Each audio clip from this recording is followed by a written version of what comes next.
Mari kita berdoa.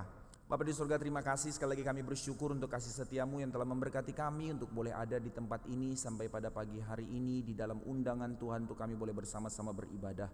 Terpujilah Engkau ya Tuhan untuk seluruh rangkaian yang sudah kami jalani di dalam pujian kami, doa syafaat kami, permohonan permintaan pengampunan dosa yang kami ajukan, dan di dalam kebersamaan kami, fellowship kami sebagai keluarga kerajaan Allah. Tuhan, terima kasih. Dan saat ini kami merindukan akan mendengar firman-Mu. Tuhan berbicara, Tuhan berbelas kasih, Tuhan memberkati setiap kami. Nyatakanlah anugerah-Mu atas kami Tuhan. Bukalah hati pikiran kami untuk menjadi orang-orang yang terus mau bertumbuh dan belajar, untuk menjadi orang-orang yang mau merindukan untuk terus dipimpin oleh kebenaran firman-Mu dalam seluruh kehidupan kami. Dengar doa kami, dalam nama Tuhan Yesus kami berdoa. Amin. Jemaat dipersilakan duduk. Sekarang kita akan masuk ke dalam seri eksposisi kita. Tanya jawab akan kita lanjutkan minggu depan. Kita akan membuka Kisah Para Rasul pasal 9 tentang perjalanan pertobatan Paulus, a story of redemption and rebirth. Mari kita membaca Kisah Para Rasul 9 ayat 1 sampai 9. Kita membaca bergantian ya. Kisah Para Rasul 9 dari ayat 1 hingga yang ke-9, khusus di dalam pertobatannya Saulus. Kita membaca bergantian, demikian firman Tuhan. Sementara itu berkobar-kobar hati Saulus untuk mengancam dan membunuh murid-murid Tuhan. Ia menghadap imam besar.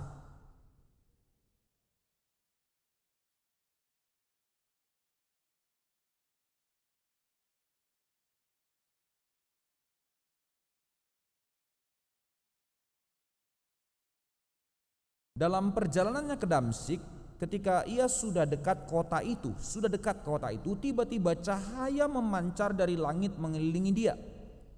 Ia rebah ke tanah dan dengarlah olehnya suatu suara yang berkata kepadanya, "Saulus, Saulus, mengapakah engkau menganiaya aku?" Jawab Saulus, "Siapakah engkau Tuhan?" Katanya, "Akulah Yesus yang engkau aniaya itu."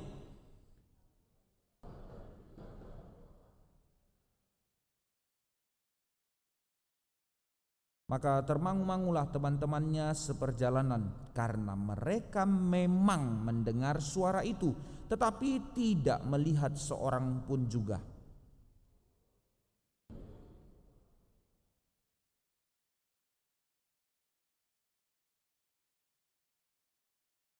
Tiga hari lamanya ia tidak dapat melihat, dan 3 hari lamanya ia tidak makan dan minum. Mari sekali lagi kita berdoa.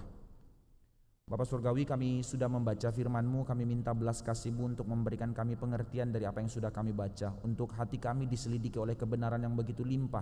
Melalui kisah pertobatan Paulus kami boleh belajar kelimpahan kebenaran firman Allah yang akan memimpin kehidupan kami. Berbelas kasihlah Tuhan, memberikan kami pengertian dari kebenaran firman-Mu. Dalam nama Tuhan Yesus kami berdoa, amin. Bapak Ibu sekalian, di dalam kisah yang kita sudah baca ini bukan suatu hal yang baru bagi kita ya, enggak suatu hal yang baru di telinga kita. Ini bukan suatu hal yang asing. Kita sudah ulang-ulang mungkin mendengar kisah pertobatan Paulus. Bahkan ini menjadi salah satu kisah yang paling seru di dalam anak sekolah minggu. Selain dari kisah-kisah tokoh-tokoh perjanjian lama seperti Abraham dan Musa, biasanya tokoh perjanjian baru yang paling sering dipakai ya kisahnya Petrus sama kisahnya Paulus, begitu kan ya. Maka kita sudah ulang-ulang dengar, kita sudah ulang-ulang mengingat dan bahkan tahu kisah pertobatannya Paulus. Lantas untuk apa kita dengar lagi pagi hari ini? Ngapain kita mendengarkan hal ini lagi? Nah, di sini menariknya Bapak Ibu sekalian, di dalam kita belajar firman Tuhan, bahwa mendengar firman itu bukan dengan semangat untuk selalu hal yang baru. Ini hal yang harus kita pelajari di depan, bahwa ternyata selalu datang dengar firman untuk dapat yang baru itu tanpa kita sadari itu adalah semangat dari hedonismenya dunia. Dan justru itu menjadi satu peringatan atau teguran yang sangat berbahaya yang untuk kita benar-benar harus ingat. Karena di dalam hedonismenya dunia sekarang telah menelan pikiran kita, termasuk orang Kristen di dalam lifestyle-nya, bahwa semangat kita untuk ingin selalu yang baru itu diwarnai dari semangat jajan, selalu pengen hal yang baru, Nggak ada lagi satu kesadaran fidelity, kesetiaan. Even bahkan ya, kalau konsep zaman dulu orang tua kita misalnya suka tempat makan tertentu, paling dia sudah punya berapa kali klasifikasi, 5 tempat makan, ya itu aja yang diputar terus. Oh ya, minggu ini kita makan di sini, minggu depan di sana, karena mereka punya kesetiaan. Sekarang enggak ada, saudara, enggak ada. Tempat makan keliling keliling terus, mau coba. Makanya di mana ada kafe baru, di situ orang Jakarta penuh. Tapi tunggu 2 bulan lagi kafe itu sepi, gitu kan ya. Terus pindah-pindah karena yang baru. Not necessarily karena ada rekomendasi atau apapun, ya karena memang pengen coba yang baru saja. Nah, semangat itu diadopsi di dalam gereja, maka kita hanya pengen satu hal yang baru saja. Jadi, oh iya, kalau pendeta itu selalu khotbahnya fresh, yang baru, kita ke situ. Jadi semangat jajan, saudara, semangat jajan, bukan semangat untuk menjadi satu hal yang terus mau belajar. Tentu ini bukan saya pakai jadi propaganda untuk membenarkan hamba-hamba Tuhan yang malas, yang ulang-ulang khotbahin itu tok gitu ya. Tiap kali dia khotbah, mari kita buka kitab Roma pasal 1. Minggu depan lagi, mari kita buka kitab Roma. Kemanapun dia kitab Roma keliling terus. Ya juga itu nggak bertanggung jawab gitu kan ya. Kita nggak membenarkan hamba Tuhan yang tidak belajar, tapi juga kita tidak membenarkan semangat kita belajar firman hanya ingin yang baru. Ada yang baru nggak? Pengetahuan baru ada nggak? Kalau nggak, ngapain saya datang? Saudara, saya rasa itu satu hal yang salah. Tentu kita merindukan ada kesegaran, pendekatan angle yang berbeda-beda untuk menyatakan satu kebenaran. Ya, itu baik, tapi bukan didasari oleh semangat yang selalu ingin baru. Akan tetapi aspek yang paling penting di dalam mempelajari firman Tuhan, sebenarnya salah satu yang paling ditekankan di dalam Alkitab bukan sesuatu hal yang barunya, tapi semangat remindernya. Kitab Musa ditutup dengan kalimat ulang-ulangi.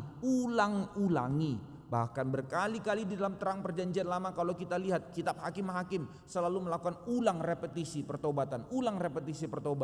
Kenapa itu menjadi satu aspek yang selalu dinyatakan di dalam Alkitab, bukan suatu hal yang baru. Perjanjian baru pun tidak menuliskan hal yang baru. Perjanjian baru menyatakan kegenapan dari janji perjanjian lama. Dan bahkan kalau kita melihat kitab-kitab perjanjian baru, khususnya paling banyak kitab pertama dan kitab terakhir, Matius dan kitab Wahyu, adalah kitab yang mengutip perjanjian lama paling banyak. Jadi bukan baru, kutip dari yang lama. Karena semangatnya reminder, saudara, reminder. Ini aspek yang sangat serius di dalam cara kita membaca dan mendekati Alkitab, untuk kita merenungkan firman Tuhan sebagai reminder buat kita dari apa yang Tuhan sudah berikan, apa yang sudah Tuhan nyatakan kepada kita. Jadi semangat inilah yang kita hidupi di dalam melihat kembali kisah para rasul pasal 9, kisah pertobatan yang Paulus yang rata-rata kita sudah tahu. Maka sekali lagi kita mau melihat betapa dalam dan betapa limpahnya anugerah Tuhan di situ melalui kisah itu, dan melihat juga bagaimana tangan kedaulatan Tuhan bekerja dalam kehidupan seseorang yang juga sekarang bekerja dalam kehidupan kita. Ini undangan yang kita mau sama-sama pelajari pada pagi hari ini.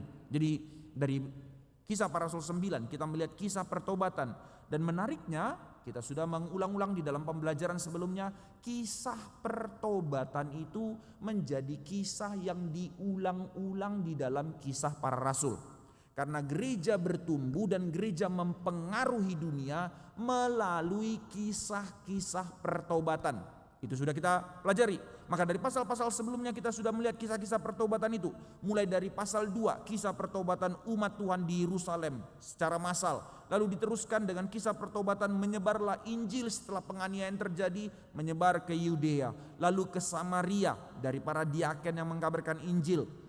Stefanus mengabarkan Injil, orang bertobat. Filipus mengabarkan Injil di Samaria, orang bertobat. Lalu diteruskan kepada pertobatan sida-sida Ethiopia di dalam pasal 8 yang kita sudah bahas 2 minggu kemarin. Maka bagaimana dicatat secara detail tentang kisah Filipus harus pergi jalan kejar kereta, bagaimana sida-sida Ethiopia harus baca kitab Yesaya, gulungan kitab Yesaya di dalam keretanya. Detail dikisahkan semuanya. Ini menjadi satu kisah pertobatan yang sangat unik dicatat untuk melihat bagaimana terjadinya kebangunan gereja. Dan sekarang di dalam pasal 9, Lukas mencatat kisah pertobatan yang sangat dramatis. Kisah perubahan yang sangat radikal dari seorang fundamentalis yang sangat keras. Kisah pertobatan Saulus, yang dahulunya Saulus menjadi Paulus. Orang yang fundamentalis diubahkan Tuhan secara radikal. Maka kisah pertobatan Saulus ini, jemaat sekalian, menjadi catatan yang sangat penting bagi penulis yaitu Lukas. Mengapa? Kalau kita perhatikan ya, di dalam pasal 8 sida-sida Etiopia bertobat ditulis ceritanya dengan detail. Tapi Lukas mencatat kisah pertobatannya Saulus bukan hanya detail. Bahkan kalau kita membacanya secara lengkap semua pasal sampai pasal 28, kisah pertobatan Saulus ini sampai ditulis 3 kali. 3 kali loh saudara. Pasal 9 pertobatannya Saulus. Nah nanti kita akan buka juga pasal 22 itu tentang pertobatan Saulus ditulis lagi di dalam perspektif dari mulutnya Paulus yang menceritakan kisah pertobatannya sebagai pembelaannya ketika dia ditangkap oleh orang Yahudi. Jadi pasal 21 dia ditangkap, pasal 22 dia membela diri di hadapan orang Yahudi dan dia menceritakan kisah pertobatannya. Ditulis lagi oleh Lukas. Ngapain kisah yang sama ditulis ulang-ulang? Tidak berhenti di situ. Lalu pasal 26 ketika nanti dia di pengadilan oleh kerajaan Roma, maka dia nanti di hadapan Raja Agripa mencatat kembali, dicatat lagi oleh Lukas, kisah pertobatan itu ditulis ulang. Kenapa ya? Bukankah tradisi penulisan pada zaman itu pelit, nggak boleh ulang-ulang. Berarti kalau ulang itu something yang sangat matters bagi si penulis. Nah ini menjadi catatannya. Jadi Lukas mau membawa pembaca untuk melihat di dalam surat keduanya ini, yaitu Kisah Para Rasul, betapa pentingnya kisah pertobatan Saulus di dalam kisah perjalanan berdirinya dan berkembangnya gereja mula-mula. Dan kalau kita mau lihat secara pembagian besar, hampir setengah dari cerita Kisah Para Rasul menjadi catatan tentang pelayanannya Paulus. Dan dari situ nanti kita melihat ternyata 13 dari 27 surat di dalam kitab Perjanjian Baru adalah hasil dari tangan seorang fundamentalis yang diubahkan oleh Tuhan, yaitu Saulus menjadi Paulus menuliskan surat-suratnya yang 13 surat itu. Jadi ini menjadi satu catatan penting untuk kita melihat bagaimana Tuhan, bukan Saulusnya, tapi bagaimana Tuhan mengubahkan seorang yang seperti ini menjadi orang yang dipakai Tuhan dengan luar biasa. Ini menjadi satu gambaran atau undangan untuk kita juga boleh belajar melihat bagaimana Tuhan memanggil dan akan mengundang kita untuk memakai kita di tengah-tengah zaman ini, saudara. Mission Impossible sepertinya iya dari kacamata manusia, tapi dari kacamatanya Tuhan ini yang kita mau perhatikan. Jadi pada pagi hari ini kita mau melihat 3 hal secara sederhana. Kita mau pelajari dari Kisah Para Rasul 9 ayat 1 sampai 9. Pertama secara biografi kita mau melihat siapa Saulus, walaupun sudah banyak di Google kita bisa search ini ya, tapi paling tidak kita melihat di dalam catatan ini siapa Saulus. Yang kedua apa yang terjadi padanya, dan yang ketiga menjadi refleksi bagi kita pada hari ini, apa yang menjadi pesan bagi kita pada hari ini melalui kisah ini, apa yang Tuhan mau nyatakan untuk kita bawa pulang pada hari ini. Kita lihat ya, siapa Saulus. Saudara, kalau kita membaca di dalam catatan tentang Saulus dalam seluruh kitab Perjanjian Baru, Saulus adalah orang Yahudi. Dikatakan dia dari suku Benyamin. Ini dari kitab Roma pasal 11 ayat 1. Dia mengatakan dia suku Benyamin. Nah, suku Benyamin adalah orang yang sangat diterima di Yehuda. Karena pada saat perpecahan kerajaan utara selatan, kerajaan utaranya itu Samaria yang dianggap kafir itu. Lalu 2 suku di selatan yang setia yang tinggal di Yerusalem adalah suku Yehuda dan suku Benyamin. Jadi ini termasuk dari darah golongan orang-orang yang setia, begitu ya. Ini menjadi darah keturunannya Saulus. Tapi memang orang tuanya sendiri adalah orang tua yang sudah diaspora, merantau keluar. Dia tidak lahir, Saulus tidak lahir di Yerusalem, dia lahir di Tarsus, di salah satu kota di negara bagian dari Kilikia. Tarsus itu sekarang kalau kita mappingnya itu di Turki sekarang. Nah itu ditulis di mana? Itu ditulis di dalam pasal 22 ayat 3. Dikatakan, aku adalah orang Yahudi lahir di Tarsus di tanah Kilikia. Tapi dikatakan dibesarkan di kota ini. Pada saat 22 ditulis di kesaksian di dalam kota Yerusalem. Jadi ya dia lahir di Tarsus, Kemungkinan sampai umur 12 dia belajar di sinagog-sinagog di sana, tapi ketika dia studi, anak-anak di sana studi keagamaan itu setelah umur 12, kemungkinan umur 12 dia pindah ke Yerusalem untuk studi di dalam pembelajaran sekolah teologi di Yerusalem. Sebagai Yahudi orang diaspora, orang tuanya sudah mendidik dia dengan keagamaan yang ketat. Satu hal yang spesial memang ini agak menarik. Satu sisi dia suku Benyamin, satu sisi dia seorang Farisi, tapi dia punya kewarganegaraan Romawi. Padahal di dalam mazhabnya orang Yahudi itu ada dua yang paling besar, sebenarnya banyak ya. Ada mazhabnya Saduki, ada mazhabnya Farisi. Jadi orang-orang Saduki adalah orang-orang yang berkompromi dengan kerajaan Roma, orang-orang Farisi adalah orang-orang yang anti dengan kerajaan Roma. Karena pengharapan mesianik mereka adalah bahwa Mesias akan datang akan menggulingkan kerajaan Roma. Nah, ini orang-orang Farisi. Jadi di satu sisi dia ada sisi Farisinya, tapi di satu sisi lagi dia punya kewarganegaraan Romawi. Itu sebab dia tidak terlalu banggakan kewarganegaraan Romawinya. Walaupun nanti ada saat-saat dia pakai kewarganegaraan Romawinya. Pada saat dia dianiaya baru dia bilang, aku warga negara Romawi loh. Siapa yang menganiaya warga negara Romawi, orang itu bisa dihukum mati. Kecuali warga negara Romawinya pemberontak, begitu kan ya. Nah, di dalam hal ini dia sudah punya kewarganegaraan Romawi. Kewarganegaraan Romawi itu bisa didapat dari dua hal. Pertama, bisa beli. Jadi orang-orang yang kaya supaya dia dapat keselamatan, berita Injil itu adalah dia terima Injil kerajaan Roma. Roma itu diakuinya sebagai negaranya, maka dia membayar pajak kepada kaisar. Dia harus bayar. Sedangkan Saulus dia sudah lahir jadi warga negara Romawi.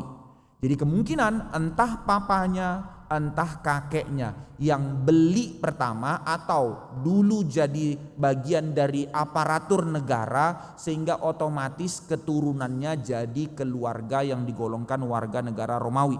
Itu ditulis dalam Kisah Rasul 16 ayat 37 atau pasal 22 tadi. Saya bacakan sekali lagi ya. Pasal 22 ayat yang ke-25 dikatakan di sini. Ketika Paulus telentangkan untuk disesah, dia mau disiksa di situ. Berkatalah ia kepada perwira yang bertugas, bolehkah kamu menyesah seorang warga negara Rum, apalagi tanpa diadili? Maka mereka ketakutan. Lalu ayat 28, lalu kata kepala pasukan itu, kewarganegaraan itu ku beli dengan harga yang sangat mahal. Lu kok bisa? Jawab Paulus. Kata Paulus apa? Tetapi aku mempunyai hak itu karena kelahiranku. Jadi dari kecil memang dia sudah warga negara Romawi, gitu ya. Dia dididik dalam keagamaan Yahudi yang sangat ketat. Jadi dia sudah bertumbuh besar dengan kebenaran. Dia anak-anak bar mitzbah, anak-anak Taurat yang sudah umur 12 itu lulus menguasai perjanjian lama, khususnya 5 kitab Musa. Dan setelah itu lalu dia bertumbuh besar, disekolahkan di Yerusalem di bawah didikan seorang profesor yang sangat dihormati pada zaman itu, dan memang Alkitab sengaja tulis namanya. 2 kali ditulis nama orang ini dengan sangat penting, yaitu Gamaliel, profesor besar. Sebenarnya Gamaliel tidak hanya muncul di dalam kisah pertobatannya Saulus. Sebelumnya Gamaliel sudah ditulis loh namanya di dalam pasal 5. Ingat pada saat Petrus ditangkap mau dianiaya, siapa yang bela Petrus? Gamaliel. Dan semua orang dengar.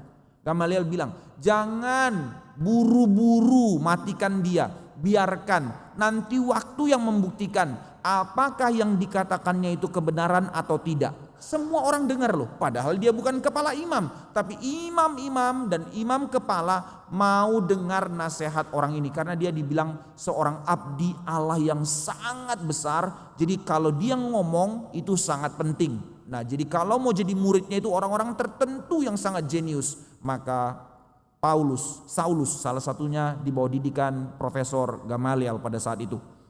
Saulus adalah seorang Farisi, Dikatakan dalam Kisah Para Rasul 23 ayat 6, waktu dia berhadap-hadapan dengan imam, kamu mau bilang kamu keimamanmu, aku orang Farisi. Bahkan di dalam kitab Korintus mau bilang, kamu orang Korintus sombongnya bukan main, mau adu-aduan tentang kerohanianmu. Ya sudah, tak kasih tahu kerohanianku ya, dikasih tahunya listnya, dia orang Farisi, dia berpuasa, dia berdoa dan segala macamnya.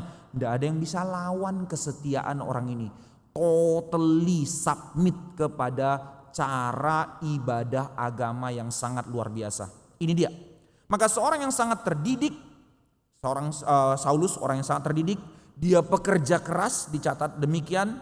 Bahkan di dalam riset menunjukkan dia menguasai begitu banyak bidang. Pertama tentu agama, dia menguasai perjanjian lama secara komplit. Dia bisa belajar tentang hal itu karena di bawah didikan Profesor Gamaliel. Lalu di dalam cerita-cerita pertemuan dengan orang-orang, dia sangat menguasai filsafat. Ketika dia di Areopagus bertemu dengan orang-orang Stoik dan segala macamnya, dia bisa bertanya jawab di dalam pertanyaan filsafat. Dia juga menguasai kebudayaan. Dia berwarga negara 2. Dia seorang Ibrani, menguasai adat istiadat Ibrani yang tidak bisa lepas dari keagamaan. Tapi dia juga menguasai Yunani. Bahkan ketika dikatakan di dalam kitab Roma, kemanapun aku pergi aku menjadi orang itu. Menjadi orang Yunani aku jadi orang Yunani, orang Romawi, orang mana. Jadi dia menguasai adat-adat dan kemungkinan besar dia menguasai banyak bahasa. Yang pasti dia menguasai Ibrani, Yunani, dan Latin yang diperkirakan juga Aram. Jadi 4 bahasa ini minimal dikuasai oleh Paulus. Dia juga menguasai politik, bagaimana dia bisa berbicara dengan pemerintah ketika dia berhadap-hadapan itu. Dia tahu sistem hukum sehingga tidak bisa pengadilan bawah memutuskan keputusan dia untuk dia bisa naik banding sampai ke kaisar. Karena tujuan dia adalah penginjilan sampai kepada kaisar. Dan itu berhasil. Bagaimana dia bisa bikin itu? Warga negara biasa hanya akan dituntut di pengadilan biasa, tapi dia bisa naik banding sampai ke atas karena dia mengerti konsep politik dan hukum di pemerintahannya Roma. Dia juga di dalam akhirnya setelah pertobatannya, dia menjadi seorang perintis gereja, dia menjadi seorang misionari.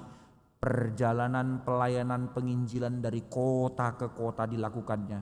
Dia sembari merintis gereja dan penginjilan, dia menggembalakan jemaat, baik hadir ke jemaat itu, baik melalui surat-surat penggembalaan kepada jemaat Filipi yang menderita, kepada jemaat Efesus dan segala macam. Dia menggembalakan jemaat dengan sangat brilian, dengan teologi yang sangat kental. Dia seorang teolog dan dia juga seorang pemimpin. Bagaimana memanajemen, bagaimana mengencourage jemaat-jemaat dari kota-kota lain untuk kumpulkan sumbangan, kirim ke Yerusalem. Brilliant, memang orang besar, harus kita akui ya. Orang yang begitu radikal ini diubahkan Tuhan menjadi orang yang dipakai Tuhan. Ini latar belakangnya Saulus. Poinnya apa? Untuk dengar latar belakang seperti ini kan cuma data kan ya. Tapi tunggu, mari kita lihat sekarang. So what? Orang yang seperti ini mau apa? Nah ini yang kita perhatikan di dalam kisah ini. Apa yang terjadi kepada Saulus? Untuk kita boleh melihat di dalam realita kehidupan kita. Saudara, apa yang terjadi dalam Saulus? Dikatakan dia orang yang sangat beriman setia kepada Allah Abraham, Allah Ishak, Allah Yakub, Allah nenek moyang mereka. Karena dia menguasai perjanjian lama. Perhatikan hal ini, ada memang beda pertobatan antara misalnya orang Samaria atau sida-sida Ethiopia yang sama sekali dari luar, yang sama sekali tidak mengerti. Kisah kontras di dalam pasal 8, sida-sida Ethiopia kitab Yesaya baca tapi tidak ngerti. Lah Paulus, siapa yang menggurui dia selain Gamaliel? Dia ngerti semuanya, maka dia memegang ketaatan kepada konsep iman Yahudinya. Dia sangat menguasainya. Sebagai Farisi, bukan hanya menguasai teologi, menguasai firman Tuhan, dia menjalankan seluruh ritual dengan sangat ketat. Nah maka di dalam kesimpulan secara teologis dari orang-orang Farisi, di dalam mereka mengerti perjanjian lama, kesimpulannya cuma satu. Apa yang mau dikatakan seluruh perjanjian lama dari 39 kitab itu? Bahwa mereka percaya mereka sedang dalam masa penantian menanti kedatangan Mesias. Nah ini orang Farisi. Jadi semenjak dari masa pembuangan mereka kembali, mereka sudah kapok. Dari masa pembuangan itu sinagog-sinagog muncul untuk mereka beribadah. Minimal 3 kali setahun orang-orang Yahudi diaspora akan datang ke Yerusalem untuk beribadah di dalam ritualnya.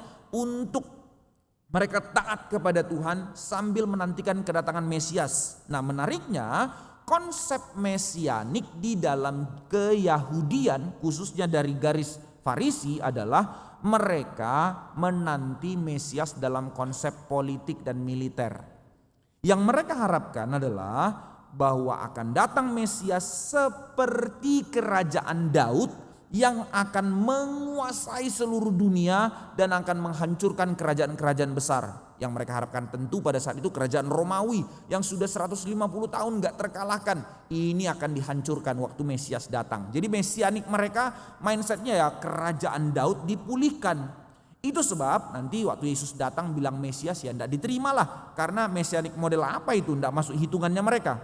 Maka di dalam penantian itu menariknya adalah orang Farisi sambil menantikan Mesias karena dulu tahu bahwa leluhur mereka tidak setia lalu dihukum Tuhan, maka mereka kapok.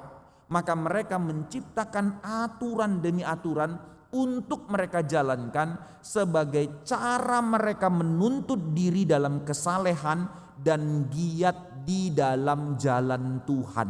Nah, ini Saulus selalu klaim untuk mengatakan, hei orang-orang Farisi, hai imam, kamu merasa kamu giat di dalam Tuhan. Dulu aku juga sama seperti kamu. Jadi dia melakukan ritual dengan sangat saleh, dengan sangat tekun. Dan menarik, nah ini tambahan untuk kita belajar, nanti kita lihat apa konteksnya ya. Ini bagian mungkin baru buat kita. Sebagai Farisi yang taat, ternyata ada satu ritual di dalam orang Farisi yang dijalankan sangat penting nanti dalam motif pertobatan ini. Apa ritual orang Farisi yang mereka selalu jalankan? Dimanapun mereka, kehidupan doa, puasa, meditasi harus dijalankan. Seperti saudara kita yang muslim kan ada puasa Senin Kamis gitu kan ya. Nah, di dalam tradisi Farisi itu ada. Jadi mereka rutin minimal sekali seminggu berpuasa. Setiap hari ada jam doanya dan ada meditasinya. Jadi doa biasa ada, itu yang makanya di dalam doa Bapa kami yang dikatakan ada orang-orang yang berdiri di pinggir jalan untuk berdoa lalu ikat sudah berapa kali berdoa. Kan kita tahu ya mereka itu kan perjalanan dari satu ke kota lain itu melalui jalan ya padang pasir dan segala macam. Maka mereka lihat jamnya lewat matahari dan segala macam. Jika di dalam perjalanan jatuh tempo doa, mereka nggak peduli saudara. Mereka akan berhenti, mereka akan buka apa itu namanya? Apa sih kayak saudara kita yang muslim? Sajadahnya untuk mereka duduk di situ dan mereka melakukan ritual doa dan meditasinya. Jadi ada meditasinya yang goyang segala macam. Nah, itu meditasi yang dilakukan di dalam tradisinya Farisi. Mereka melakukan itu dengan sangat ketat. Dan sebagaimana klaim dan catatan bagaimana Saulus seorang Farisi, dia menjalankan itu. Doa dan meditasi itu paling banyak akhirnya terjadi di mana? Ya kalau mereka tinggal di satu kota, ya mereka pergi ke sinagog-sinagog. Kalau mereka di Yerusalem, mereka ke Bait Allah. Tapi banyak perjalanan karena mereka orang Farisi ada yang pedagang dan segala macam, maka banyaklah ritual meditasi itu dilakukan di dalam motif perjalanan. Salah satu meditasi yang mereka paling sering lakukan karena mereka berharap ini mereka alami, yaitu perenungan terhadap kitab Yehezkiel. Kenapa? Di dalam kitab Yehezkiel pasal 1 ada seorang imam bernama Yehezkiel yang dipanggil Tuhan menjadi nabi yang mendapatkan penglihatan tentang kemuliaan Allah. Saudara ingat ya konteks kitab Yehezkiel. Maaf sedikit lebar untuk belajar. Kitab Yehezkiel sama dengan kitab Yesaya dan kitab Yeremia adalah kitab yang ditulis sebagai peringatan kepada bangsa Israel sebelum mereka dibuang. Lu kalau nggak tobat dibuang, tetap auban. tetap tidak mau bertobat, akhirnya dibuangkan ya. Nah, sebelum masa pembuangan itu Tuhan memberikan kesempatan kepada Yehezkiel untuk melihat kemuliaan Allah. Jadi momen meditatif mengalami penglihatan kemuliaan Allah, sekaligus dalam penglihatan itu Tuhan mengatakan kepada Yehezkiel, ini bangsa akan dihukum. Nah, jadi setelah pasca dari pembuangan, mereka ingat ternyata Tuhan masih berbelas kasih. Nah, tanda Tuhan berbelas kasih itu tadi, seperti Yehezkiel dikasih penglihatan-penglihatan. Nah, hal-hal yang seperti inilah yang diharapkan oleh para Farisi di dalam meditasinya mereka. Mereka berharap dalam motif-motif perjalanan mereka melihat penglihatan. Mulai nangkap ya, kemana hubungannya nanti ini. Jadi dalam tradisi perjalanannya Saulus, dulu dia seorang scholar yang tinggal di satu kota. Semenjak dia punya jabatan baru dengan surat dari imam-imam, dia sering keluar kota. Ngapain? Nangkepin orang Kristen. Nah, di dalam motif perjalanan itu kesetiaannya terhadap ritual tidak dilupakan. Jadi di dalam motif perjalanan ada motif-motif meditasi untuk menantikan, untuk merindukan, mengalami walaupun nggak dapat tetap lakukan, berharap satu kali klik waktu mereka bisa melihat, mengalami penglihatan akan kemuliaan Allah. Ini konteksnya. Maka dalam kesetiaan iman yang seperti inilah Saulus melihat kekristenan itu menjadi masalah. Loh, kenapa? Karena bagi Saulus dan bagi orang Yahudi, kekristenan itu adalah penista agama yang paling gak karuan. Sebenarnya banyak kan agama pada zaman itu, bahkan bukan hanya di luar. Orang perantau ke Yerusalem, di Yerusalem banyak orang kafir gak pada zaman itu? Ya banyak. Karena Yerusalem itu tetap daerah jajahannya Romawi. Jadi warga negara Roma ada di situ. Penyembahan berhala ada di sana. Oh, banyak saudara, banyak. But they don't care. Gak peduli kok. Kenapa? Pengharapan mesianik. Ini orang-orang binasa ini, mati ini, gak usah diupusingin, biarin aja. Nanti mereka mati. Lah lantas kenapa sama kekristenan mereka masalah? Karena lain. Waktu kekristenan muncul yang jadi masalah. Pertama, kekristenan itu pakai basis yang sama, perjanjian lama. Loh. Lu mau bikin agama silakan, jangan bawa-bawa agama kami. Nah, ini satu yang bikin mereka marah kepada kekristenan. Lalu yang paling kurang ajarnya lagi, secara konsep logik pasti kita juga kalau lihat dari sudut luar, kita akan lihat kekristenan itu kurang ajar, begitu ya. Tanda petik ini dalam cara pandangnya. Kenapa? Lah orang Kristen itu masuk ke bait Allah dan masuk ke sinagog. Beritakan Injil. Loh. Lu bilang punya agama sendiri tapi dompleng, curi domba lu. Lah ini literally curi domba gitu ya. Mereka masuk ke bait Allah. Bolak-balik si Petrus sudah diingatkan. Jangan masuk. Masuk ke Serambi Salomo. Bikin mukjizat. Lalu kabarkan Injil. Juga ke sinagog juga demikian. Dan yang ketiga yang paling masalah. Sudah demikian mereka memberitakan tentang blasphemy yang paling keras. 2. Yesus anak Allah. Yesus Mesias. Totally kurang ajar gitu ya. Mereka sedang menantikan Mesias, kerajaan besar Daud. Lalu ini anak tukang kayu Mesias, dan dikatakan dia anak Allah, berarti menghujat Allah. Sudahlah menghujat Allah, menghujat lagi janji mesianik dari keturunannya Daud. Maka enggak bisa tidak, ini sudah begitu parah. Dan di dalam tempo 2-3 tahun terakhir setelah sang Mesias mereka itu mati, yang namanya Yesus itu malah tidak terbendung.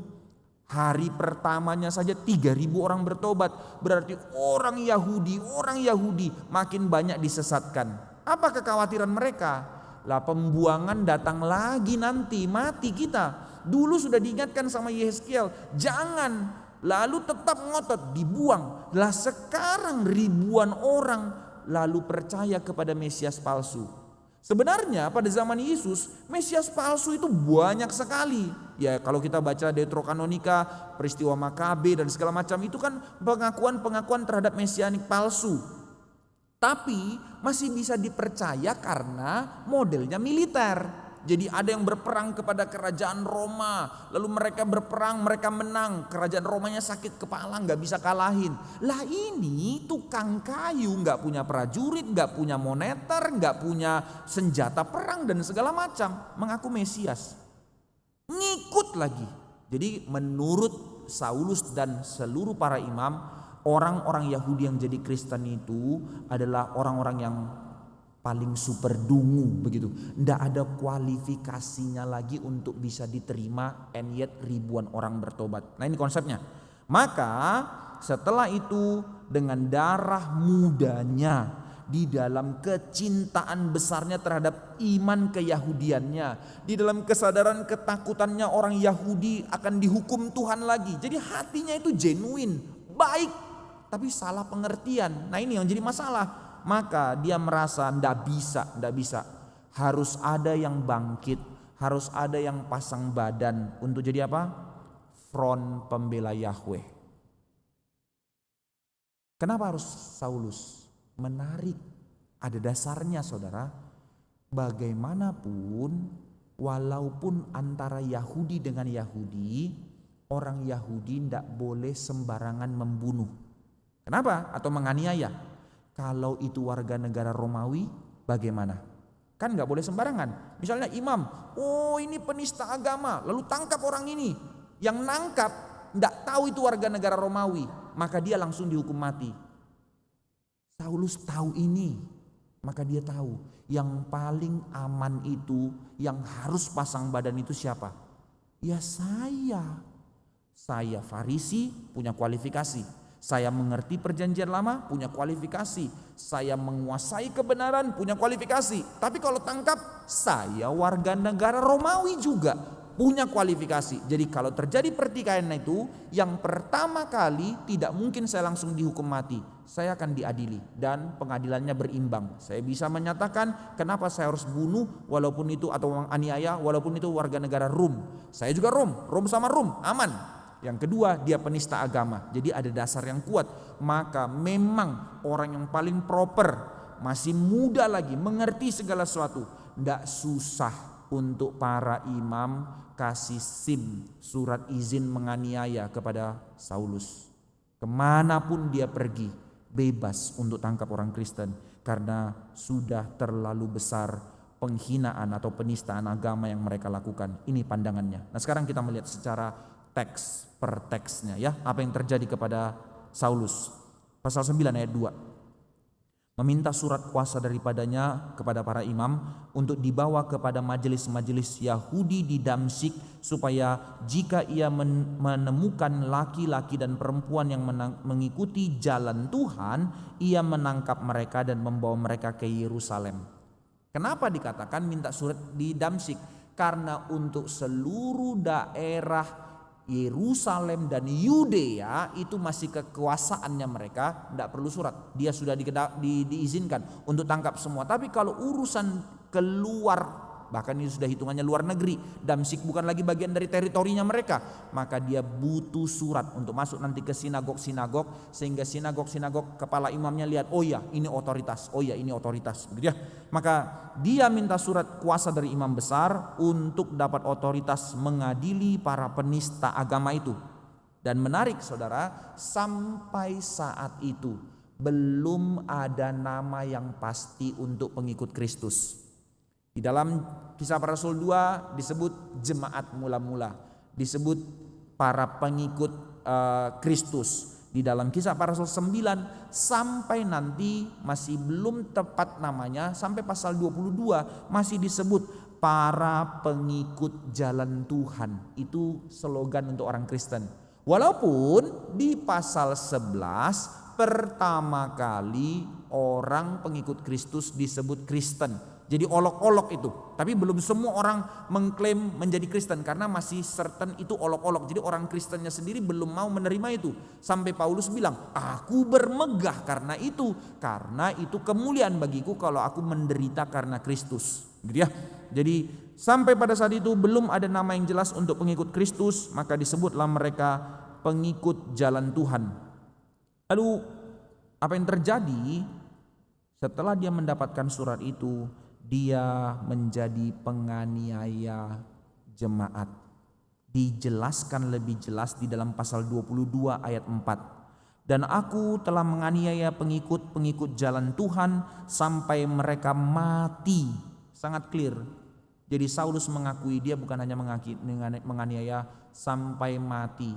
Kemungkinan besar memang tangannya tidak matiin karena punya tangan tidak boleh berdarah. Mereka menjaga kesucian mereka, tapi pakai prajurit yang mereka bayar untuk mematikan. Sampai mereka mati, laki-laki dan perempuan kutangkap dan kuserahkan ke dalam penjara. Termasuk juga di dalam kesaksiannya kepada Timotius. Dia tuliskan hal ini juga kepada Timotius. Saya bacakan ya. 1 Timotius 1 ayat yang ke-13. Aku yang tadinya seorang penghujat dan seorang penganiaya dan seorang ganas, tetapi aku telah dikasihaninya karena semuanya itu telah kulakukan tanpa pengetahuan, yaitu di luar iman. Jadi identifikasi Saulus di dalam masa muda kecintaannya terhadap agama, dia menjadi front pembela Yahweh dengan begitu ganas, sampai catat kalimat itu, dia menangkap, dia memenjara, dia menyiksa, bahkan mematikan pengikut jalan Tuhan. Di dalam Kisah 7 ayat 58, kalau kita kembali saudara di dalam cerita sebelumnya, waktu Stefanus mati. Nah, ini ada perdebatan pandangan penafsiran teologis, tapi sebenarnya sangat kuat tafsiran ini bahwa kematian Stefanus pertama itu di hadapan Saulus.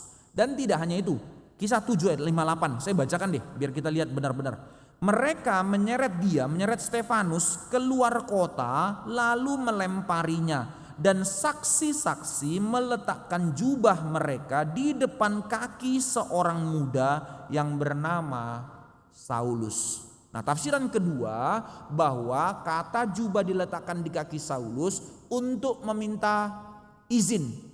Kalau Saulus bilang oke, baru orang itu dimatikan. Jadi kematian Stefanus itu berdasarkan apa yang dikatakan Paulus. Tapi ini debatable dalam penafsiran. Tapi intinya adalah tetap bahwa jubahnya diletakkan di depan kaki Saulus, bahwa Saulus tahu akan kematian Stefanus itu. Dia mengikutinya.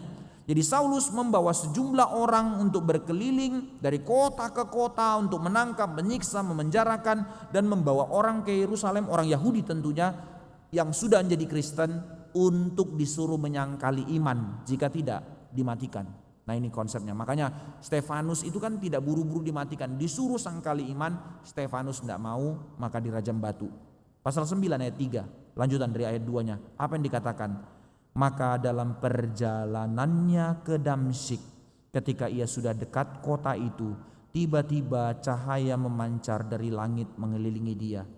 Saudara, Damsyik atau kota dalam bahasa Inggrisnya Damaskus, itu Suriah sekarang. Kota yang sangat bagus tapi sekarang menjadi kota yang ampun ya, berat sekali kehidupan mereka.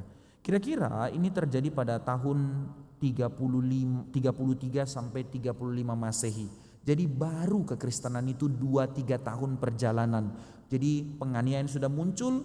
Jadi Yesus naik ke sorga, Injil diberitakan. Dalam 1 tahun perkembangan gereja begitu besar, maka tahun kedua menuju tahun ketiga penganiayaan muncul. Dan disinilah Paulus. Jadi selang dengan Yesus itu tidak terlalu jauh sebenarnya. Baru saja gereja berdiri dan berkembang, maka di dalam 1 sampai hampir 3 tahun berdiri gereja, penganiayaan itu muncul. Mulai dari Stefanus dimatikan, berseraklah para diaken, makin Injil terberitakan, maka Saulus memutuskan untuk dia menjadi front pembela Yahweh untuk pergi tangkapin orang Kristen. Maka perjalanan Saulus untuk menangkap para penista agama tidak hanya menjadi perjalanan untuk jadi jihad untuk matikan, tapi juga menjadi sekaligus, nah ini kembali yang tadi, di dalam perjalanan ritual agama harus tetap dijalankan. Ini menjadi perjalanan meditasi. Jadi sambil di jalan dia akan ngapain? Tetap ada jam doa dan tetap ada meditasi, berharap untuk dapat lihat kemuliaan Tuhan. Menarik saudara sekalian, apa yang menjadi menarik? Hal ini membuat saya kagum. Justru di titik perjalanan dia mau menganiaya umat Tuhan, di titik itu dia perjalanan meditasi untuk mau mencari kemuliaan Tuhan. dengan kemuliaan Tuhan. Di dalam perjalanan ke Damsyiklah dia mengalami satu peristiwa supranatural, bahwa tiba-tiba cahaya memancar dari langit mengelilingi dia. Sebagaimana yang dirindukan mereka dari pengalaman Yehezkiel, lalu dirindukannya sekarang, berharap dia mendapatkan konfirmasi, legitimasi dari Tuhan untuk meneguhkan perjalanannya sebagai front pembela Yahweh. Tapi hari itu justru dia bertemu dengan kemuliaan Tuhan yang menegur dia dengan apa yang sedang dilakukannya. Ini menjadi kisah pertobatan Saulus. Tiba-tiba cahaya terang itu datang dari langit mengelilingi dia. Saudara, kalimat ini menjadi kalimat yang menarik ya bagi orang-orang rasionalisme yang berusaha merasionalkan seluruh ayat Alkitab. Ini menjadi ayat yang membuat mereka mengatakan, Allah kan dikatakan dia rebah kan ya, epilepsi. Nah makanya ada penafsiran mengatakan ya Paulus itu epilepsi. Ya semua aja tokoh-tokoh di dalam sejarah orang-orang yang jatuh itu semuanya epilepsi. Apa tandanya ini bukan epilepsi? Epilepsi orang akan rebah pasti mengalami kejang. Tapi di sini dikatakan apa? Dia tetap dalam kondisi sadar. Dia tetap dalam kondisi berdialog. Dan bukan hanya itu, oke lah, itu bisa dipalsukan. Para saksi yang mengikuti dia pun mendengar suara itu. Jadi terlalu mengerikan penafsiran dia. Samalah dengan orang-orang rasionalisme yang berusaha untuk menyatakan bahwa itu hanya peristiwa alam biasa yang difilmkan, 10 tulah itu loh. Atau filmnya Nuh yang kan ada difilmkan oleh Hollywood kan ya, semua dirasionalisasi. Oh ya 10 tulah air jadi darah, itu tanah merah longsor makanya airnya jadi merah semua, ikan-ikan mati. Pokoknya semua dirasionalisasi, itu ada logika masuk akalnya. Mereka tidak menerima yang namanya miracle, hal-hal mukjizat dan segala macamnya. Nah hal ini juga terjadi dalam penafsiran dari orang-orang high criticism untuk mengatakan bahwa Saulus itu bukan mengalami Tuhan tapi mengalami epilepsi. Lalu cahaya itu apa? Ya itu cuman petir. Lah dikatakan siang bolong di cahaya besar dalam konteks pada zaman itu. Di mana petir? Orang dikatakan di siang bolong berarti terik, tiba-tiba petir. Gak nyambung, penafsirannya gak nyambung. Nah ini yang penafsiran yang dipaksakan, tapi bilang orang Kristen yang memaksakan. Oke, kita kembali ya bagian yang kita mau rindukan dari data-data tadi.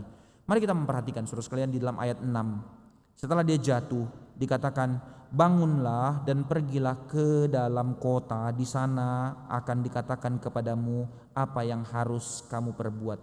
Dia bangun dan sebelum itu dari titik pertemuan itu dia bicara, siapakah engkau Tuhan? Ini pertanyaan yang sangat dilematik. Di satu pihak dia tahu dia tidak mungkin bertemu dengan hal yang biasa. Inilah yang dari dulu dinantikannya, pengalaman melihat kemuliaan Tuhan. Dia tahu itu Tuhan, tapi dia enggak kenal siapa Tuhan. Siapakah engkau Tuhan? Pertanyaan itu muncul, tapi Tuhan masih memberi misteri kepadanya sampai nanti ketika dia pergi ke kota, disitulah dia ketemu sama Ananias, baru disingkapkan kepadanya dia bertemu dengan siapa. Walaupun kalimat setelahnya Yesus akan bilang, akulah Yesus yang engkau aniaya itu. Tapi dia belum mengerti. Maka dalam hal ini kita melihat satu dilema pergumulan di dalam kehidupannya Saulus. Maka mari kita melihat apa yang terjadi saudara-saudara sekalian. Maka di dalam hal ini dia bangun lalu dia menjadi buta selama 3 hari. Dan dia dituntun, dan dia ketika dia dituntun selama 3 hari, itu pula dia memilih untuk berpuasa, tidak makan, tidak minum, karena dia sekali lagi menggumulkan secara spiritual kehidupannya. Sekarang kita melihat apa yang terjadi. Ayat 3, dia bertemu dengan kemuliaan Allah. Saudara, Lukas mencatat motif dan pola detail yang sama dengan kisah sida-sida Ethiopia, bahwa menyatakan Allah sedang bekerja, menyatakan maksudnya, menyatakan keselamatan yang sedang terjadi. Sebagaimana kisah sida-sida Ethiopia bukan karena kemampuan manusia, tapi Allah yang kerja. Sekarang pun di dalam kisahnya Saulus, orang yang begitu radikal ini, Tuhan pun bekerja sedang menyatakan keselamatan baginya. Keselamatan yang datangnya dari Allah, yang dikerjakan oleh Allah dan dalam kuasa kedaulatan Allah. Tidak ada konsep ini dalam agama apapun, bahwa Allah yang inisiatif, Allah yang memilih, Allah yang menggenapi, dan Allah yang melaksanakan keselamatan itu. Kita sudah belajar ini di dalam motif Allah Tritunggal memberikan keselamatan. Maka kuasa kedaulatan Allah turun atas Saulus. Ini tidak digeneralisasi tentunya, saudara sekalian. Pengalaman Saulus ini menjadi pengalaman setiap orang. Semua orang harus mengalami seperti apa yang dialami oleh Saulus. Enggak. Pertemuan langsung dengan Kristus itu peristiwa khusus yang harus terjadi hanya kepada Saulus saja. Karena apa? Karena memang Tuhan mau angkat dia jadi rasul. Ingat, pemilihan rasul itu prerogatifnya Tuhan Yesus langsung. Jadi siapa yang jadi rasul? Harus Yesus yang pilih. Setelah Yesus naik ke sorga, maka ada satu kali peristiwa Yesus harus turun untuk menampakkan dirinya kepada Saulus, karena Saulus mau diangkat jadi rasul. Itu tujuannya. Jadi nggak bisa pengalaman Saulus ini dikatakan, oh saya sudah mengalami pertobatan bertemu langsung dengan Yesus. Gak bisa saudara, karena Yesus bilang dia hanya akan ditemui waktu kedatangannya yang kedua. Jadi kita gak bisa pakai itu. Dan kalaupun mau pakai konsep ini, nah ini yang gak fair. Sekarang kan banyak pendeta-pendeta yang bilang kayak gini, aku bertemu sama Yesus, aku minum kopi sama Yesus, aku jalan entah apalah segala macam itu ya, atau diajak Yesus jalan-jalan ke neraka dan segala macam. Lah, ingat, mau pakai teologinya Paulus, bertemu langsung dengan Yesus, pakai juga konsekuensinya Paulus. Lihat, saya baca apa yang dikatakan kepada Ananias ayat 15-16. Apa yang harus terjadi kepada orang yang bertemu langsung dengan Yesus? Tuhan bilang, tetapi firman Tuhan kepadanya, pergilah Ananias, sebab orang ini, Saulus, adalah alat pilihan bagiku untuk memberitakan namaku kepada bangsa-bangsa lain serta raja-raja dan orang-orang Israel. Aku sendiri akan menunjukkan kepadanya betapa banyak penderitaan yang harus ia tanggung karena namaku. Ketemu Yesusnya oke, penderitaannya enggak oke. Lah ini pendeta-pendeta apa sih? Pemberitaan firman apa sih? Saudara, enggak fair untuk melakukan hal itu. Mau terima pengalaman melihat Yesus tapi pengalaman penderitaannya enggak. Anak raja enggak boleh lagi menderita. Dalam nama Yesus semua sembuh, dalam nama Yesus semua kaya. Gila, saudara, gila. Jadi jangan cuma menekankan pengalaman-pengalaman spiritual mistis yang ngawur tanpa dasar kebenaran. Pasal 22 ayat 6 dikatakan, sudah dekat, dari pasal 9 juga mengatakan ini, sudah dekat dengan kota itu. Tapi pasal 22 ayat 6 jelas menjelaskan itu di tengah siang hari bolong. Jadi maksudnya itu puncak matahari sedang di atas kepala, cahaya matahari begitu besar, tapi dikatakan dia melihat cahaya. Cahaya apa yang bisa bercahaya di tengah cahaya? Saudara pakai laser pointer coba di tengah siang, yang nggak bisa, laser pointer saudara nggak kelihatan karena dia akan tenggelam dengan cahaya matahari. Tapi di dalam hal ini berarti cahaya itu lebih besar daripada cahaya matahari. Dan cahaya itu bukan ciptaan, tapi dia bertemu langsung dengan Kristus yang bercahaya. Itu sebab dia menjadi buta. Di dalam fisika, kebutaan terjadi bukan karena kegelapan. Kebutaan itu terjadi karena cahaya yang terlalu gede yang dilihat mata. Coba lihat matahari 1 menit aja, lalu lihat kayak gini. Hitam semua langsung. Karena apa? Rusak matanya kan ya. Maka di dalam dia melihat kemuliaan Kristus, dia harus mengalami kebutaan itu 3 hari sampai Ananias harus berdoa untuk dia. Maka dalam hal ini yang kita boleh lihat, yang lain tidak melihat Kristusnya tapi mendengar suaranya. Tapi Saulus dikatakan dia melihat Kristus. Ayat 17, Ananias bilang, lalu pergilah Ananias ke situ dan masuk ke rumah itu. Ia menumpangkan tangan ke atas Saulus, katanya, Saulus, saudaraku, Tuhan Yesus yang telah menampakkan diri kepadamu di jalan yang kau lalui telah menyuruh aku kepadamu supaya engkau dapat melihat lagi dan penuh dengan Roh Kudus. Tuhan Yesus yang telah menampakkan diri kepadamu. Jadi dari sini kita boleh melihat hal yang sangat indah. Dahulu di depan kakinya Stefanus dimatikan. Dan pada saat itu Stefanuslah yang melihat kemuliaan Allah, Yesus berdiri di sebelah kanan Allah. Tapi Saulus tidak melihat apa yang dilihat oleh Stefanus. Tapi sekarang dia yang melihat Kristus yang memanggil dia melihat kemuliaan Allah. Dari kecil Saulus belajar seluruh kitab suci. Dia menguasai perjanjian lama. Tapi sekarang dia dalam penantian akan kedatangan Sang Mesias. Benar-benar bertemu langsung dengan Sang Mesias. Maka pada saat penangkapan Stefanus, saya percaya saudara sekalian, ya dia telah menguasai perjanjian lama dari kecil. Tapi ketika Stefanus diadili, ingat, disitulah dia mendengar Injil pertama kali. Melihat satu benang merah rajutan yang utuh dari perjanjian lama dari khotbahnya Stefanus. Tarik dari Abraham sampai kepada Kristus. Sampai kepada Kristus mereka bilang penista, maka dilempari dengan batu. Tapi disitulah Injil sudah ditanamkan pertama kali kepada Saulus. Maka ketika dia bertemu dengan Yesus langsung pasal 9, ini menjadi titik pertobatan. Maka sekarang Saulus sadar Tuhan sedang menjawab doa Stefanus. Ingat apa doa Stefanus? Ampunilah mereka sebab mereka tidak tahu apa yang mereka perbuat. Sekarang siapa yang diampuni Tuhan? Kepala penganiayanya, yaitu Saulus sendiri. Semua itu menjadi satu recall kembali, reminder untuk melihat dulu Saulus dimatikan dan dia teriak bilang lihat kemuliaan Allah, aku gak dapat.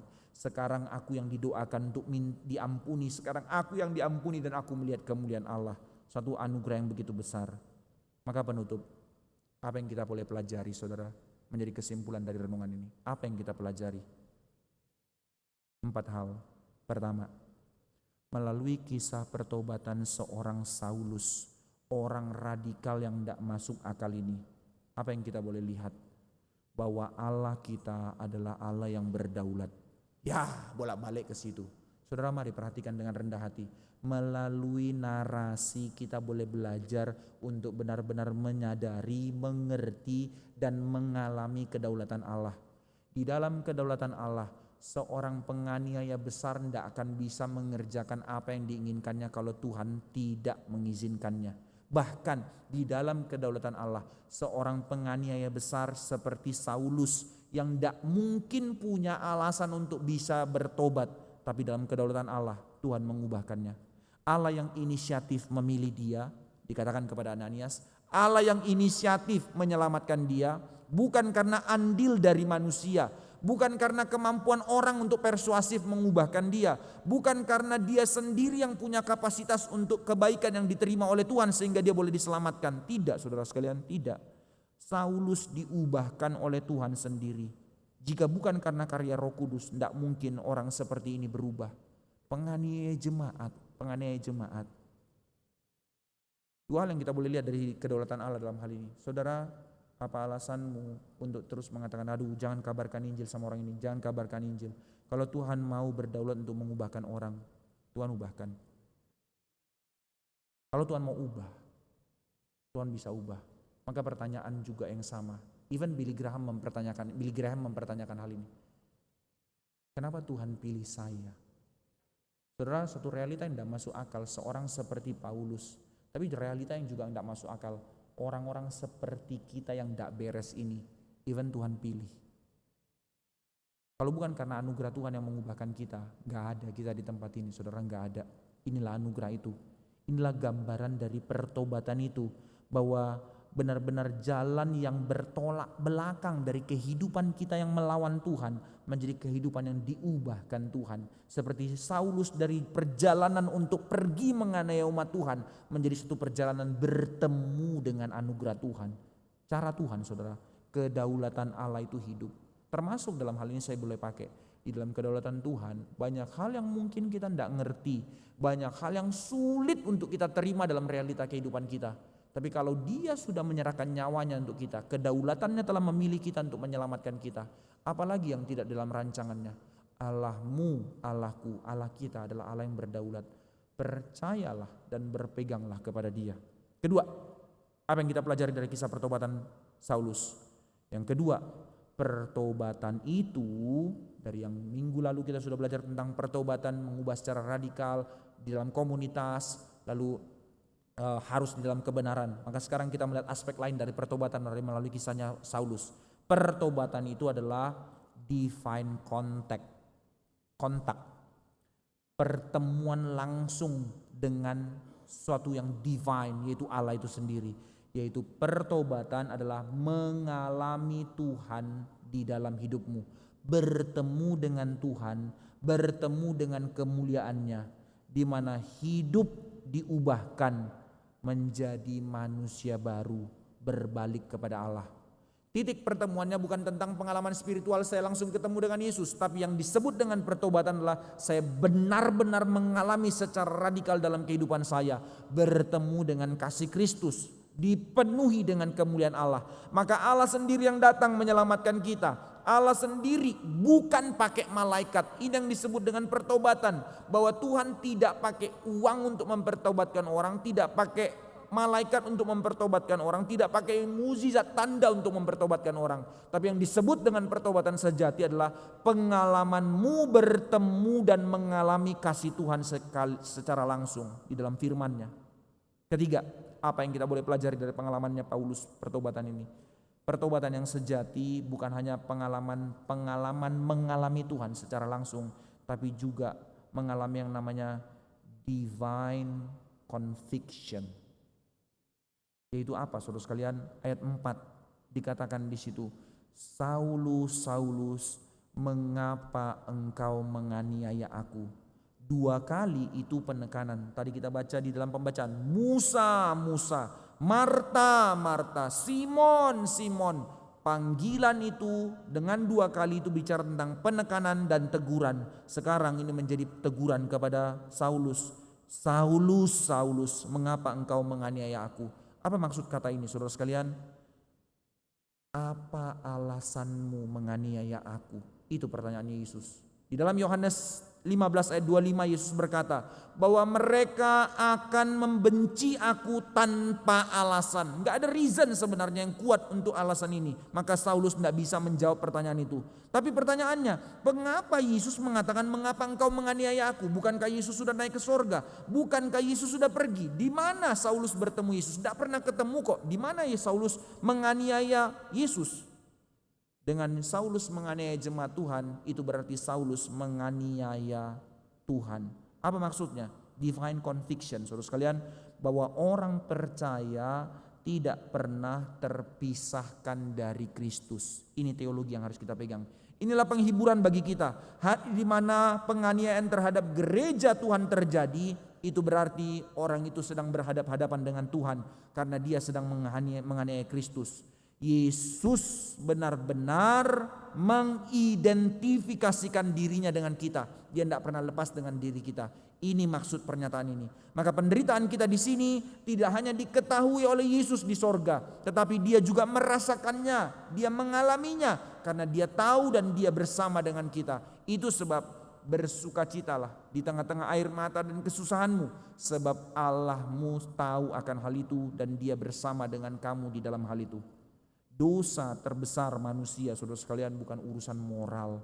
Dosa terbesar manusia adalah penolakan terhadap Kristus. Dan ini yang terjadi di dalam Saulus. Tapi sekarang ketika dia bertemu, dia mengalami divine conviction untuk benar-benar disadarkan apa arti pertobatan itu. Dia boleh mengenal sang kebenaran. Dia boleh diteguhkan untuk melihat Kristus sang kebenaran. Keempat, apa itu pertobatan yang sejati? Pertobatan yang sejati adalah kerelaan untuk engkau memberi dirimu sepenuhnya kepada Allah. Kerelaan untuk engkau memberi dirimu sepenuhnya kepada Allah. Apa maksudnya? Di dalam titik inilah Saulus bertobat. Pasal 22 ayat 10. Apa yang dikatakan lebih dalam, lebih clear penjelasannya. Ditanya oleh Saulus kepada Tuhan, maka kataku, Tuhan, apakah yang harus kuperbuat? Seperti sida-sida Ethiopia.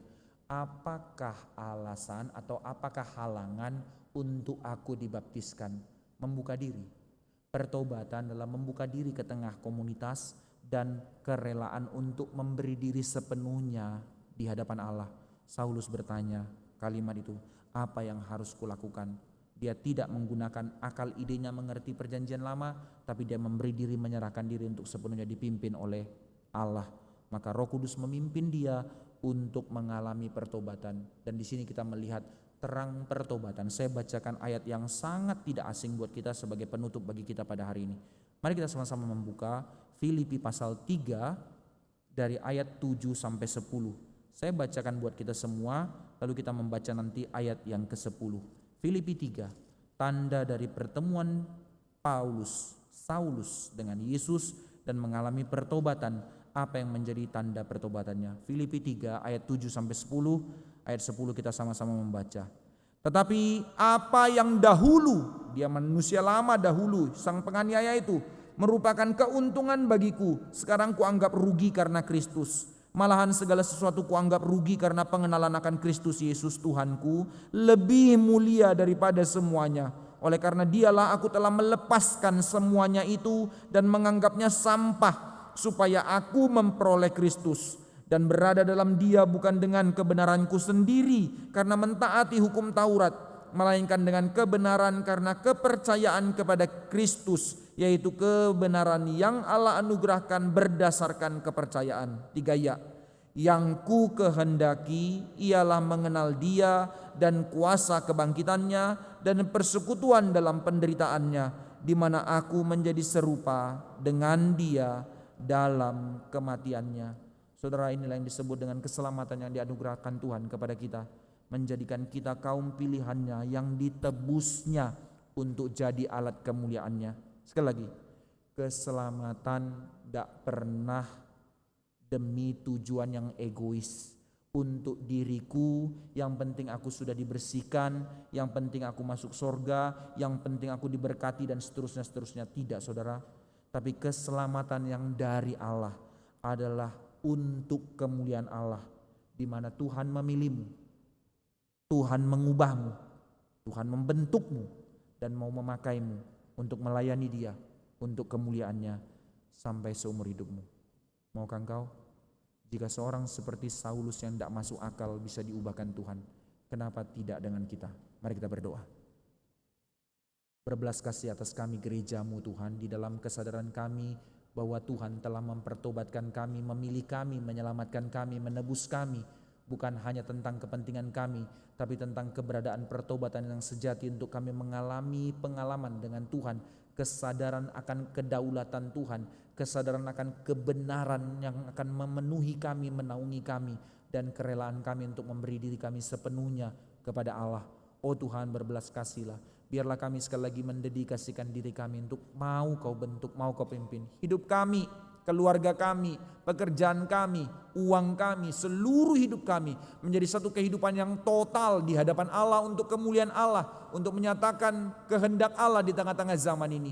Pakai kami Tuhan, jangan biarkan kami menunda-nunda diri, jangan biarkan kami menjadi orang yang mengeraskan hati. Beri kami hati yang mau terus senantiasa mengalami pertobatan, pembentukan untuk dipakai Tuhan sampai seumur hidup kami. Jangan biarkan kami menjadi orang-orang yang berleha-leha, bersantai-santai, tapi beri kami hati yang meresponi panggilan Tuhan, sehingga sedikit waktu saja, tapi kami benar-benar sungguh-sungguh mau hidup di dalam dan bagi kemuliaan Allah sampai seumur hidup kami. Dengar doa kami, dalam nama Tuhan Yesus kami berdoa. Amin.